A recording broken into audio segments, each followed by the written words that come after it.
이 시간 저희들이 예레미야서 52장을 읽었습니다. 이것으로서 예레미야서를 마치게 됩니다.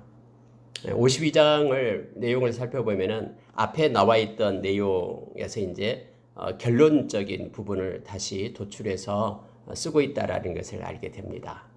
그러니까 말씀 자체가 시간의 흐름에 따라서 적은 게 아니라 이렇게 주제별로 해서 이제 맺는 글을 적고 있는 내용입니다. 시드기야 11년에 바벨론에 의해서 유다가 멸망당하는 내용을 기록하고 있습니다. 4월 9일이었죠. 말씀을 몇 군데를 보고요. 그 말씀을 붙잡고 기도하는 시간을 갖도록 하겠습니다. 여러분 52장 1절에 보니까 시드기야가 마지막 왕을 이제 즉위하는 내용이 나옵니다. 원래 남유다가 나눠지게 되죠. 솔로몬의 아들 르호보암 그리고 북이스라엘은 여로보암 이렇게 나눠지게 됩니다. 그때가 BC 930년입니다. 930년에서 이제 멸망당할 때까지 BC 586년까지 남유다가 더 존재했죠. 약 135년, 6년 정도 북이스라엘보다 먼저 더 늦게까지 이렇게 존속이 되죠. 그래서 약 한 30 몇 년 되죠. 930년이고 586년이니까 약 350년 가까이 됩니다. 북이스라엘은 호세아 9년에 BC 722년에 멸망당했으니까요. 그때보다 약 한 135년 정도 더 존속이 됐었죠.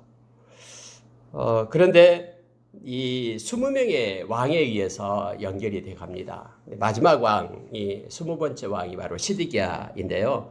이때 당시의 내용을 잠깐 살펴보면 그 마지막 하나님이 사랑했던 왕이 있었죠. 하나님 앞에 이렇게 거룩한 그리고 하나님 보시기에 정직한 왕이었던 요시야 왕이 있었습니다. 그 요시야 왕 밑에 이제 3명의 그런 아들들이 나타나게 돼요. 물론 더 많은 아들들이 있었겠습니다만은 왕을 이었던 여호아하스가 먼저 나오게 되죠. 근데 여호아하스는 여기에 말하는 하무달이 나옵니다. 하무달의 아들이에요. 그러니까 왕이 요시아의 왕이 뭐 여러 명의 부인이 있었겠죠. 그래서 이 여자 그 엄마의 이름을 여기다 적고 있는 거예요. 하무달이 여호아하스가 왕이 되는데 아들이 여호아하스 왕이 되는데 여호아하스가 한 3개월 만에 그 애굽에서 올라온 그렇죠 그 바로 느고에 의해서 그 붙잡혀가게 됩니다. 그리고 다른 아들을 갖다가 세워요. 그 아들이 바로 여호야김입니다. 근데 여호야김은 물론 요시아의 아들입니다만은 배가 달라요. 그의 어머니가 다릅니다.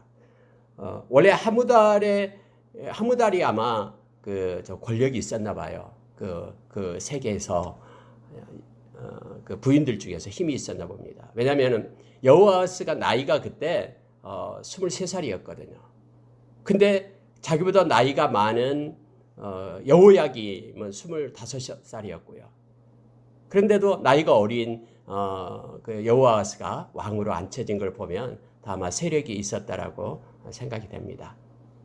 근데 애굽의 왕이 와서 그를 데려가 버리고 붙잡아가 버리고 다른 왕을 앉혔는데 바로 배가 다른 여호야김을 앉혔습니다. 11년 동안 그래서 통치를 하게 되죠. 여호야김은 스비다 그의 어머니가 스비다였습니다. 11년 동안 통치하고 나서 그의 아들인 여호야긴이 이제 왕이 되죠. 근데 왕이 될 때 물론 이제 바벨론 왕이 와서 이제 여호야김을 데려가 버리고요. 죽여 버리고요. 그리고 그의 아들 여호야긴이 되는데 여호야긴도 3달 정도밖에 통치를 못 합니다. 그것도 잡혀가요. 우리가 고니야라고 말할 때 여호야긴을 얘기합니다. 오늘도 말씀에 나오죠. 감옥에서 37년간 갇혀 있습니다. 그러고 나서 이제 그 느부갓네살 왕을 이어서 된 왕이 여기에 나온 그 에월 무로닥이에요. 에월 무로닥이 그를 풀어주는 장면이 나오고 있습니다. 그리고 누구를 앉히냐면은 바로 여기 시드기야 왕을 앉힙니다. 근데 시드기야 왕은 또 다른 하무달의 또 아들이었죠. 그러니까 여호야김과 다른 배달은 또 아들입니다. 처음에 여호아하스와 같은 형제예요. 여호아하스가 23세 때 그때 통치를 하게 될 때에 여기에 있는 시드기야 왕은 10살 11년이니까 12살이었겠죠. 12살. 였을 때, 그러니까 배가 같은 어머니인데 이렇게 터울이 있다라는 걸 알게 되고요. 그래서 성경은 이렇게 역사적으로 말할 때 어머니의 이름을 적게 되어 있습니다. 그 어머니가 부인이 많으니까 어머니의 이름 누구 해서 하무달이라 임나인 예레미야의 딸이더라 이렇게 되어 있고요. 선지자 예레미야 딸이다라는 뜻이 아니에요. 그때는 그 이름이 똑같은 이름이 너무나 많았기 때문에요. 자, 여러분 2절에 보십시오.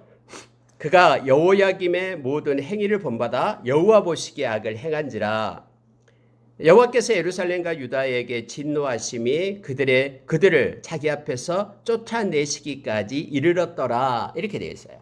자, 이 말씀을 자세히 살펴보면요. 저 형인데 배달은 형입니다만 여호야김의 모든 행위를 본받았다라고 성경에 말하고 있습니다. 시드기야가 이제 11년간 여호야김이 통치하는 모든 것들을 본받는 거예요. 10살 터울이 11살 터울이 있었기 때문에요. 여호야김은 25세였으니까 그보다 더 많겠네요. 왜냐하면 21세에 시드기야가 왕이 됐기 때문에 그렇습니다. 11년간 그 통치하는 것들을 이제 보게 되죠. 그런데 그대로 따라서 하는 거예요. 여호야김이 하나님을 섬기지 않았습니다. 하나님을 의지하지 않고요. 하나님 대신에 그는 애굽을 더 의지하고 친애굽 정책을 썼었죠. 그렇게 에레미야 선지자가 그렇게 외쳤어도 하나님의 말씀을 듣지 않습니다. 그리고 그가 자기가 의지할 것을 따라서 의지하는 거예요. 여러분 이것은 중요합니다.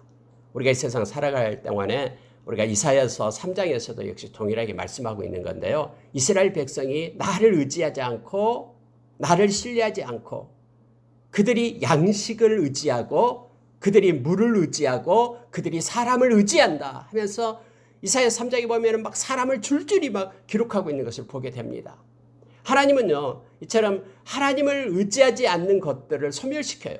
그리고 하나님의 백성으로 하여금 하나님을 의지하게끔 그렇게 부르시는 거예요. 그대로 두지 않습니다. 근데 여호야김은 하나님을 의지하지 않았어요. 하나님의 말씀을 의지한 게 아니라 그런 사람을 의지하면서 또 권세 있는 바로에게 손을 내밀면서 달려갔죠. 근데 그러한 것들을 시드기야도 그대로 본받고 있는 거예요. 전번에 여러분 우리가 예레미야가 옥에 갇혔을 때에 시드기야가 꺼내주잖아요. 그러면서 시드기야가 그렇게 말하죠. 하나님께서 내게 주신 말씀이 있으면 말해보라. 내가 그대로 따르겠다. 그런데 예레미야가 시드기야에게 당신은 이렇게 될 겁니다. 당신은 반드시 죽게 될 거니까 하나님의 말씀을 들으십시오. 그래야지만이 이 성전도 온전하고 예루살렘 성도 불타지 않을 겁니다. 당신의 자녀들 죽지 않고 살아있게 될 겁니다. 하면서 하나님이 지금 바벨론 왕 느부갓네살을 도구로 사용하고 있으니까 하나님께서 이런 말씀을 당신에게 주었습니다. 그에게 항복하십시오. 그리고 하나님께서 그러면은 다음에 당신을 회복시켜 주겠다라고 약속합니다. 자녀들도 살려주고 당신의 부인들도 끌려가지 않을 겁니다. 라고 자세하게 얘기했잖아요. 근데도 이 시드기야는 듣지 않습니다. 그리고 오늘 말씀을 보니까 그가 자기 눈앞에서 자기의 자식들이 죽는 그러한 현장이 나타나죠. 그리고 자기는 두 눈이 뽑혀가지고 쇠사슬에 얽혀서 얼검해가지고 그 1300km, 1400km가 되는 떨어진 것을 끌려가요. 하나의 전리품으로 갑니다. 바벨론에서 왕을 잡아왔다고 막 박수치면서 야단냈겠죠. 그리고 옥에 갇혀서 그가 거기서 죽게 돼요. 그때 우리가 잘 알다시피 시드기야가 그것을 막 걱정했잖아요. 유다인들이 나를 어떻게 볼 건가라는 거예요. 나의 체면이 어떻겠냐. 왕인데 내가 거역해가지고. 그래서 그거 걱정하다가 자기 체면 때문에 하나님의 말씀을 듣지 않습니다. 근데 결국 그가 하나님의 말씀대로 됐습니다. 근데 여호야김의 모든 행위를 본받았다라고 지금 말합니다. 그런데 중요한 단어가 있는데요. 여호와 보시기에 악을 행한지라. 사람이 보는 건 문제가 아니에요. 사람이 어떻게 생각할까? 사람이 어떻게 생각할까? 나의 이 모습을 뭐 어쩔까? 이렇게 사람을 두려워하기 시작하면은요, 사람은 히파크러시, 이 위선에 걸리게 됩니다. 예수님께서 마태복음 6장에서 그렇게 말씀하셨듯이요. 위선적인 것, 외식하는 것, 하나님이 너무너무 싫어하잖아요. 겉모습과 속이 다르게 행하는 것, 경건의 그냥 모양만 가지고 살아가는 것, 능력이 없이 살아가는 것, 이거 너무나 싫어하잖아요, 하나님께서요. 그리고 반드시 외식하는 자가 그 받은 벌에 처한다라고 말합니다. 멸망의 벌에 차게 된다라고 말하죠. 그래서 바리새인들, 서기관들 화 있을진저 하면서 마태복음 23장에서 그렇게 계속해서 우리 주님께서 외쳤잖아요. 근데 여기서 보니까요, 여호와 보시기에 악을 행한지라. 성경이 이렇게 기록되어 있어요. 사람이 볼 때는 그가 옳다라고 얘기할지 몰라요. 아, 저 사람은 그래도 왕이니까 바벨론 왕하고 끝까지 대항한다. 많은 그런 신하들이 어떻게 나를 팔아먹을 수 있냐 하면서 에레미야를 갖다 때리고 옥에 가두고 죽이려고 하고, 그것에 같이 그 사람들의 말과 동조해서 그가 사람 보시기에는 좋게 행했을지도 몰라요. 그렇지만은 이 시드기야는 지금 여호와 보시기에 악을 행한지라라고 얘기합니다. 하나님의 길과 또 하나님의 생각은 다릅니다. 그래서 우리는 하나님 보시기에 하나님 앞에서 어떻게 살 것인가가 중요합니다. 사람이 뭐라고 하든 어떻게 생각하든 우리가 하나님이 주신 마음과 뜻을 가지고 이 땅에서 살아가는 것, 여호와 보시기에 그가 악을 행했다. 그러나 하나님의 백성들에게, 선한 하나님의 백성들에게 여호와 보시기에, 하나님 보시기에 그가 선을 행했다. 하나님 보시기에 그가 충성된 자였다. 사람은 어떻게 생각할지 모르나 하나님 보시기에 그는 회개한 자였고, 하나님 보시기에 하나님의 뜻을 행하는, 하나님의 마음을 기쁨을 드리는 믿음의 사람이었다. 이것이 옳은 거잖아요. 하나님의 판단은 정확하잖아요. 하나님은 공의로우신 분이기 때문에요. 그래서 우리가 늘 하나님 앞에 선자로 우리가 살아야 됩니다. 하나님 보시기에 어떠할까를 우리가 그 기준적으로 삼아야 됩니다. 그렇지 않을 때는 사람에 의해서 휩쓸려 가고요, 세상의 풍조를 따라서 흘러가게 됨을 알게 됩니다. 근데 여기에 있는 시드기야는 여호와 보시기에 악을 행한지라 라고 성경은 말합니다. 하나님께서는 참고 참았음을 3절에서 그렇게 표현해 주고 있습니다. 여호와께서 예루살렘과 유다에게 진노하심이 그들을 자기 앞에서 쫓아내시기까지 이르렀더라. 하나님의 진노하심이 있었는데요, 어디에까지 이르게 되었냐면은 드디어 그들을 쫓아내시기까지 이르렀다라는 것을 보면은 한 번, 두 번에서 하나님께서 진노했다라는 뜻이 아니잖아요. 계속해서 하나님은 참고 기다리고 있는데 그들은 돌아오지 않았다라고 말합니다. 우리가 이사야서를 읽게 되면은 마지막 부분에 가서 하나님께서 자기에게 등을 돌리고 떠나는 그 백성들을 향해서 손을 벌리고 온종일 기다리고 서 있는 모습을 성경은 보여주고 있습니다. 그냥 하나님을 등 돌리고 돌아오라고 외쳐도 하나님을 버리고 떠나는 그들을 향해서 온종일 손을 들고 그 기다리고 계시는 그 하나님. 베드로후서 3장 8절에서 이하에서요, 하루가 천년같이 천년이 하루같이 그렇게 참고 기다리고 계시는, 회개하고 돌아오기를 기다리고 계시는 우리 주님의 모습을 성경은 말해주고 있잖아요. 그러나 돌아오지 않을 때, 하나님의 때가 될 때 어김없이 심판의 날은 임한다라고 지금 말하고 있는 것입니다.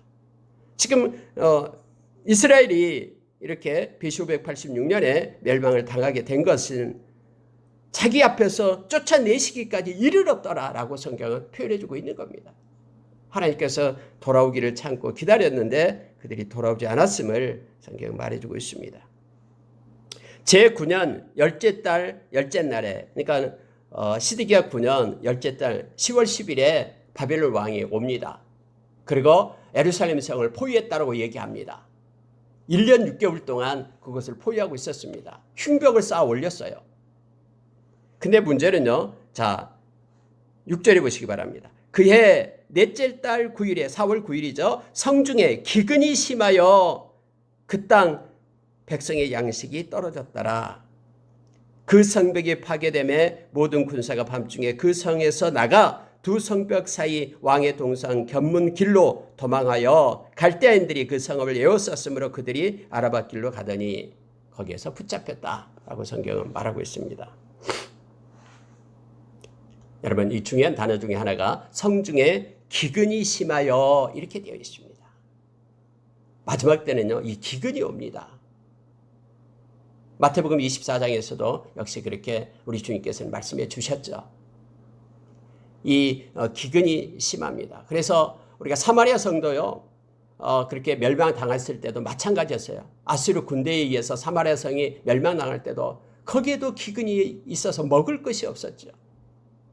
그래서 인육을 먹는, 막 사람을 잡아먹는 일들도 있었습니다. 여기도 마찬가지였어요. 1년 6개월 동안 그렇게 애워싸고 있으니까 물자 공급이 중단되고요. 그 안에서 모두가 다 이렇게 기근 때문에 더 이상 버틸 수가 없었다라는 것을 알게 됩니다. 양식이 떨어져서 그들이 이제 파괴된 그 사이로 몰래 도망을 칩니다. 그런데 그들이 붙잡히게 되었음을 성경은 말해주고 있습니다.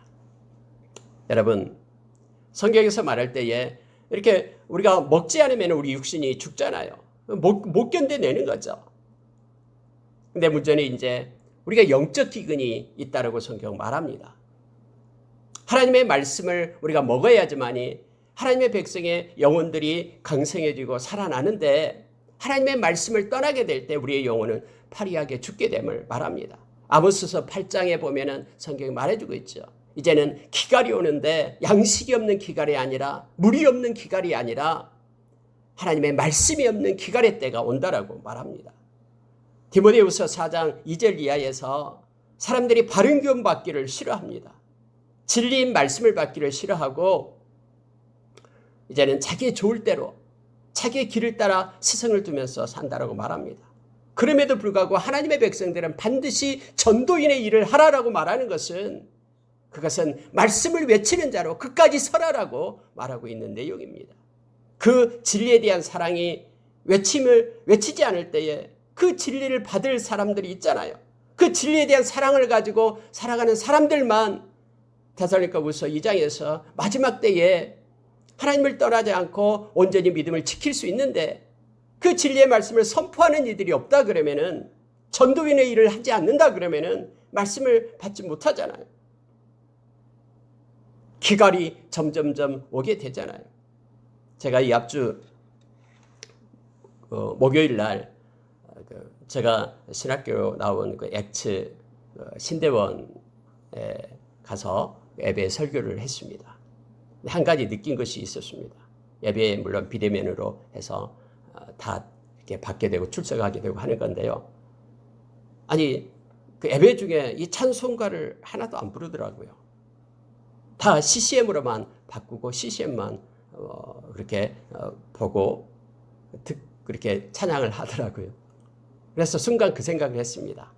이들이 지금 다 이제 졸업하면은 이제 목사가 되고 다 선교사가 되고 할 텐데, 저들에게 지금까지 우리의 신앙의 선진들이 우리에게 주었던 이 찬송가, 이들에 대한 것, 이 찬송가가 점점 없어지고 사라지겠구나라는 그런 생각을 제가 순간 했습니다.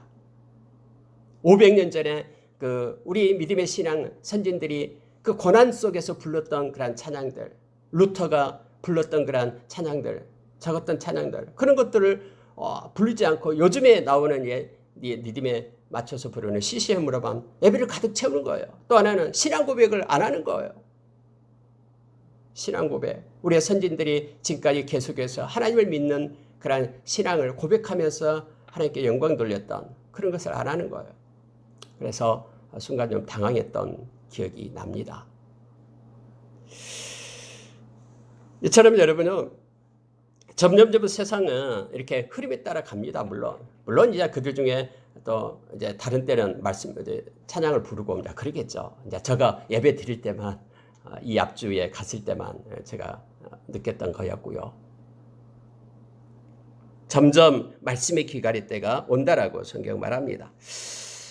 백성의 양식이 떨어지니까 그들은 버틸 수가 없었습니다. 그리고 도망쳤고 또 그들은 붙잡혀서 가게 됩니다. 자, 10절 보십시오. 바벨론 왕이 시드기야의 아들들을 그의 눈앞에서 죽이고 또 리블라에서 유다의 모든 고관을 죽이며 시드기야의 두 눈을 빼고 노사슬로 그를 결박하여 바벨론 왕이 그를 바벨론으로 끌고 가서 그가 죽는 날까지 옥에 가두었더라 라고 성경은 묘사해 주고 있습니다. 하나님은 말씀하시고 말씀대로 성취하시는 하나님이심을 다시 또 이 말씀 가운데서 우리가 느끼게 됩니다.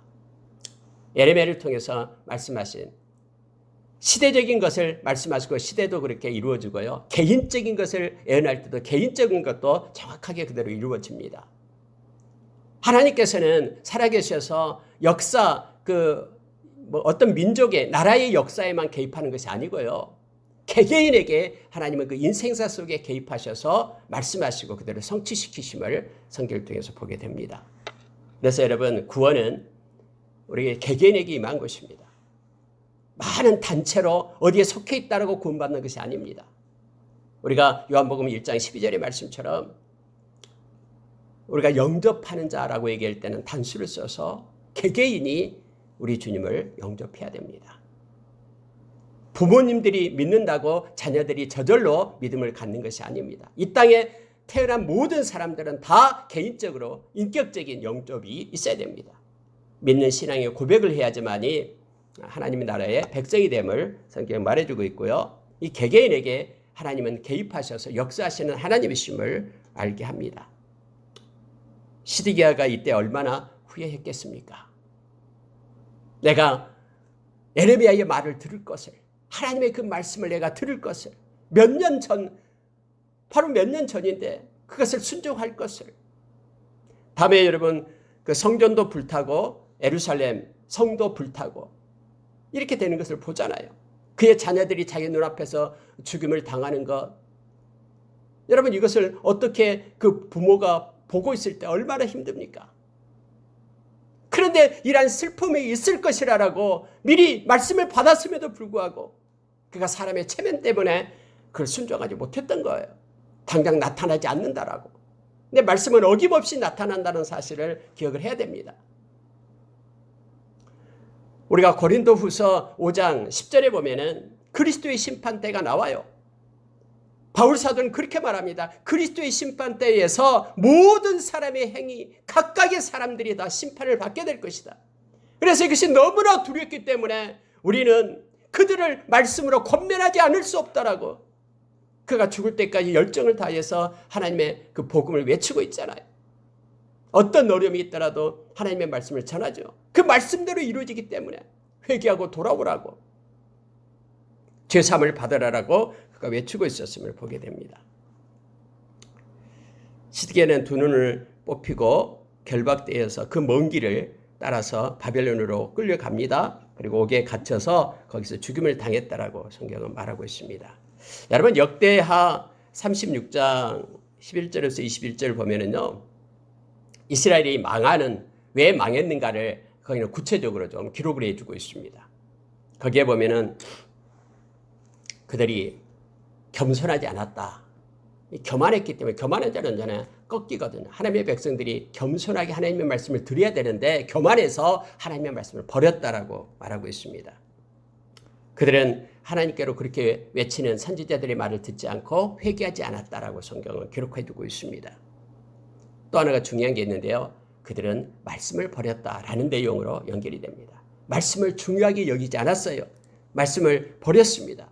그리고 그 말씀을 전하는 선지자들을 그들은 조롱했습니다. 웃으면서 말했습니다. 여러분 그 이유가 있었죠. 그 전부터 바벨론 느부갓네살 왕은 침입을 이렇게 이스라엘 와가지고 막 사로잡아 갔잖아요. 포로들을. 근데 성전에 있는 그 기물 중에서 일부만, 성물 중에서 일부만 가지고 갔습니다. 그러니까 그들은 이것을 다르게 생각하는 거예요. 해석을 하는 거예요. 야, 하나님께서 우리를 멸망시키려면은 원래 그때 전쟁은 이 신들의 전쟁이잖아요. 그래서 다른 나라에 정복하면은 그들이 섬기고 있는 그런 신전을 갖다 파괴시켜요. 그리고 다 가져가요. 그런데 일부만 가져갔기 때문에 하나님께서 봐라, 하나님께서 지켜줬다. 그래서 하나님이 틀림없이 우리를 회복시킬 거다. 라는 거짓 선지자의 말을 듣게 된 거예요. 성전이 그들이 와서 가져갔는데 성전을 파괴하지 않았기 때문에 하나님께서 이제는 이것 때문에 회복시켜서 이스라엘 백성을 승리하게끔 그렇게 할 것이다라고 거짓 선지자들이 이렇게 외쳤거든요. 이제 그것을 믿고 따라가는 거예요.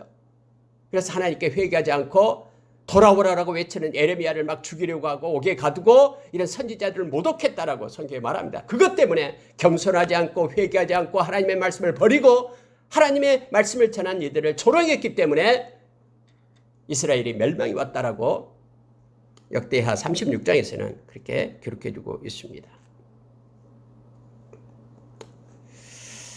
자, 13절에 보면은 여호와의 성전과 왕궁을 불사르고 예루살렘의 모든 집과 고관들의 집도 불살랐다. 또 군대가 와가지고 예루살렘 사면 성벽을 헐었다라고 얘기합니다. 남은 자들을 사로잡아 갑니다. 근데요, 여기에 말씀 중에서 한 가지 기록되고 있는 말씀이 있습니다.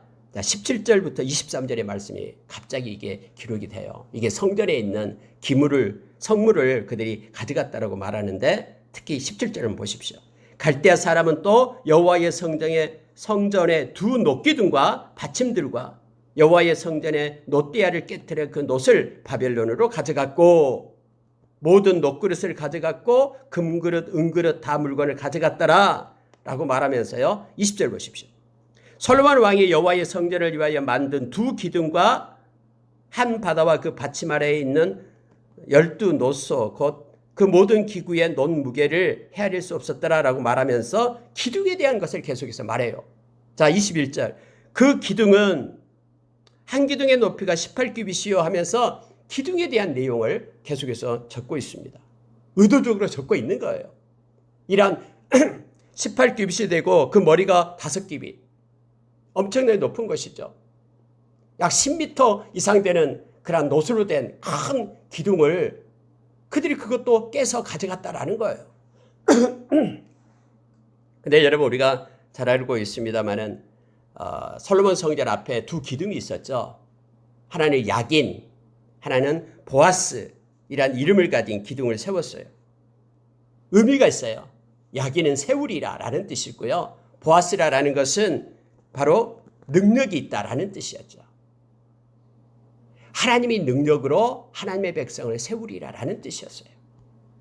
하나님 앞에 예배하고 성전 앞에 와서 하나님께 예배하는 자, 하나님을 섬기고 말씀을 가지고 살아가는 자는 영원토록 능력의 하나님께서 그를 세워주겠다라고 약속한 것이 뭐냐면 바로 놋기둥이에요. 그런 의미로서 두 놋기둥을 세웠습니다. 그런데 지금 나라가 망하고 하나님이 이스라엘 백성을 세우지 않고 지금 엎드려뜨린 멸망시킨 내용이 나오고 있잖아요. 그래서 지금 계속해서 강조하고 있는 게 뭐냐면 그 놋기둥 다 무너뜨려서 그 놋을 다 가지고 갔다라고 지금 말하고 있는 거예요. 왜요?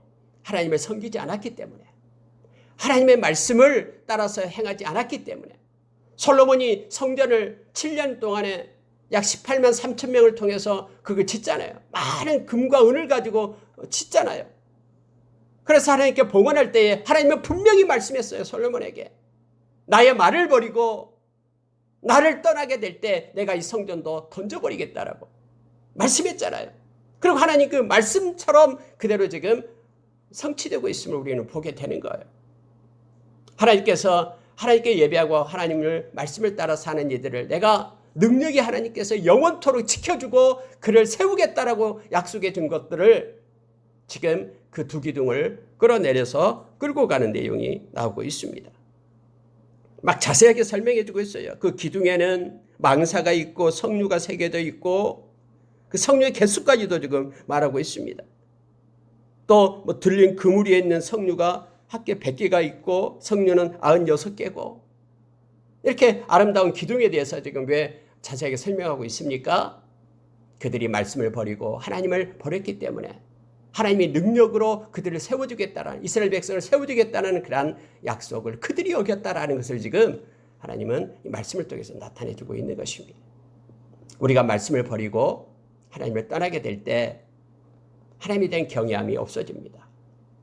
그리고 거기에 대한 하나님께서는 우리를 징계하신다라고 말합니다. 여러분, 그럼에도 불구하고 하나님은 하나님의 백성을 끝까지 사랑하시죠.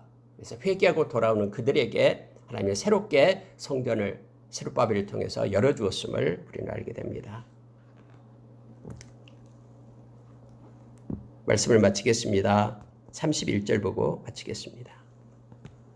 유다 왕 여호야긴이 사로잡혀 간 지 37년 곧 바벨론 에월무로닥 왕의 주기 원년 12째 달 25째 날 그가 유다의 여호야긴 왕의 머리를 들어주었고 감옥에서 풀어주었더라 하면서 마지막에 이 여호야긴이 37년 동안 옥에 갇혀 있었어요. 오죽했겠습니까? 그런데 그의 아들 느부갓네살 아들 에월무로닥이 왕이 될 때에 그를 이제 이렇게 사면해 주는 거예요. 부왕의 그러한 정책과 조금 다른 정책을 이제 쓰게 되죠. 부왕과는 다른 어떤 관용 정책을 써가지고 이 나이든 이 여호야긴을 감옥에서 풀어줘서 그가 왕으로서의 그러한 권위를 가지고 살게끔 그를 도와줬다라고 말하고 있습니다. 그가 죽는 날까지 곧 종신토록 받았더라 이렇게 되어 있죠. 여러분, 이것은 상징적으로 이것을 가지고 왜 이 에레미야서를 마치고 있습니까? 하나님이 개입하셨다라는 것을 말해주고 있습니다. 감옥에 있던 그를 이제 하나님이 개입하셔서 감옥에서 나오게 하고 그의 인생의 후반부를 하나님께서는 세워줬다라는 것을 지금 말씀을 통해서 우리로 하여금 알게 합니다. 하나님의 백성 그리고 하나님의 사람들은 하나님이 책임지시고요.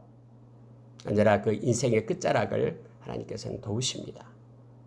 그리고 우리가 주의해야 될 것 중에 하나가 우리 인생의 마지막 부분이죠. 날이 갈수록 그래서 우리는 더 아름답게 신앙을 가져야 됩니다. 우리가 가졌던 그 믿음의 경주를 우리는 끝까지 가야 됩니다. 마지막에 이제 다 왔는데 그 끝에 가서 포기하는 이들이 있습니다. 너무너무 안타까운 요양원 사역을 하면 너무너무 안타까운 일들을 우리가 만나게 됩니다. 이것은 또 다음에 지금 이제 바벨론으로 끌려갔던 그러한 하나님의 백성들 소망이 없는 그들에게 이것은 소망을 주고 있는 내용으로 이렇게 에레미야를 마치고 있음을 보게 됩니다. 하나님의 때에 하나님이 회복시킬 것이다. 그래서 지금까지 해왔던 모든 것들을 돌이켜서 하나님이 회복시켜서 하나님이 세울 것이다라는 소망을 이 말씀에서 주고 말씀을 마치고 있는 것을 보게 됩니다. 말씀을 마치겠습니다. 에레미야는 눈물의 선지자였습니다.